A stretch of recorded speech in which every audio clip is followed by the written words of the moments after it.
It's Grow TV, where we grow together and learn about God.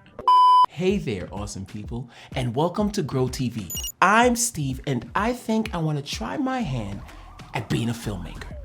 With the cameras on the phones these days, anyone can do it. You just have to have a keen eye for it, and I think I do. I think I want to film some nature stuff. Nature is neat.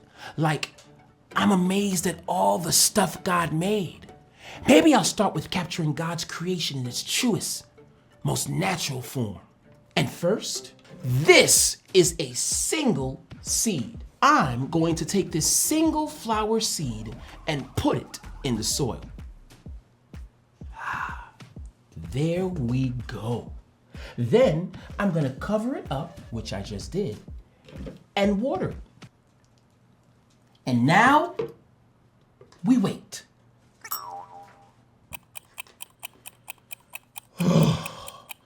This is gonna take longer than it takes my grandma to finish a story. Oh, I know. I'll be back. Hey, Steve. Oh, pretty flower. What's up? I am just capturing nature in its truest form. I am a natural filmmaker. See, I started with this and then moved immediately to this right here. But I thought you said nature in its truest form. A flower takes a long time to grow. It doesn't happen immediately. Haha, with movie magic it does. Oh, yeah, but that's not true. I guess you're right. Knowing what's true can be really hard. Jesus once used an illustration, kind of like this, to teach people about holding on to what is true. It's a story from the book of Matthew chapter 13. Sometimes Jesus would help people know God by telling them stories. They were called parables. Parables. Yeah, I heard of those. They're stories so it makes things easier to remember or makes things that are hard to understand easier to understand. Stories always help me. This parable or story was about a farmer. And just like you, this farmer was planting seeds. The farmer scattered some seeds on the ground, and the seeds fell on 4 different types of soil. So far, after spending tens of minutes filming nature, I've learned that the soil is going to matter when you decide to plant a seed. Everyone around Jesus knew that too. So Jesus chose to tell them a story about 4 different kinds of soil where the seed fell. One type of soil was a path, probably made of really hard packed dirt. You don't have to be a nature filmmaker to know that that's not good. Not at all. The seeds fell there and the bird came and ate it up. The next type of soil was made of rocks, and the seeds grew into plants really fast there, but they didn't have deep roots, so the plants dried up in the sun. Of course, you would never plant something on rocks if you really wanted them to grow. The third type of soil had thorny plants. The thorns stopped the seeds from fully growing into plants. Yeah, thorns are a no-go for me. I have very sensitive skin, especially sensitive to sharp, pointy plants of any kind. But don't you want to be a nature filmmaker? Yeah, so? Well, the truth is that a lot of plants have to, never mind. The fourth type of soil was good soil. In Matthew 13:8 and 9, Jesus said this, "Still other seed fell on good soil, where it produced a crop, 160 or 30 times what was sown. Whoever has ears, let them hear." Whoa, wait. What did that last part mean? I thought we were talking about seeds and soil. What does it have to do with someone's ears? Well, Jesus' friend had a very similar question, so Jesus explained.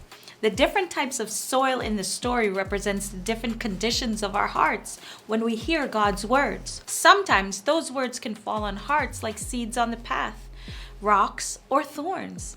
That means that they hear Jesus' words but don't really understand it in their hearts. Because of this, it's hard for them to grow and get to know God more. So they hear the truth, but it doesn't sink in deep enough to change what they think or the way they act or talk. Right, Jesus says, but the seed falling on good soil refers to someone who hears the word and understands it. See, these are people who have hearts like the good soil.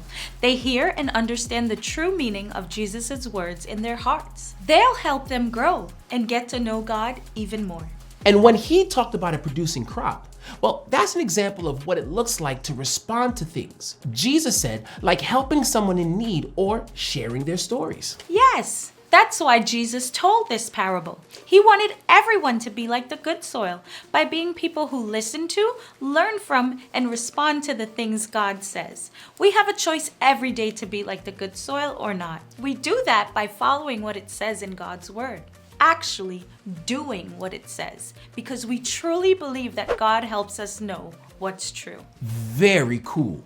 We have to be committed to the truth. So you know what? I'm just gonna sit here with my phone and watch this seed grow no matter how long it takes.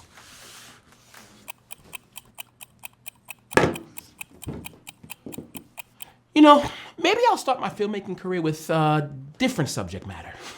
Good call. But your story does make me think. I see so much stuff online and everywhere that claims to be the truth. It's very hard to know what is true and what is not. Jesus knew we'd need help, which is why he gave us this story. Soil needs all sorts of things to be rich and nutritious for the plants around it. And we kind of need stuff like that too, like the Bible, like friends and other people we meet at church. Like grandma who tells the too long stories. But God gives us the Bible and Jesus' life and teaching. This is the truth. And when I get confused, I always go back to it for guidance. And when you do that, you're taking a huge step in being the good soil for the seed to fall on and produce good things in the world. Things happen in our world that make it hard to determine what is true.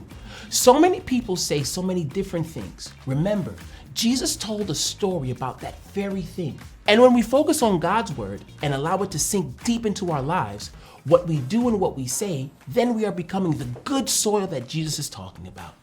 And we are holding firmly to the fact that God helps us know what's true. Good luck with your filmmaking. Thanks.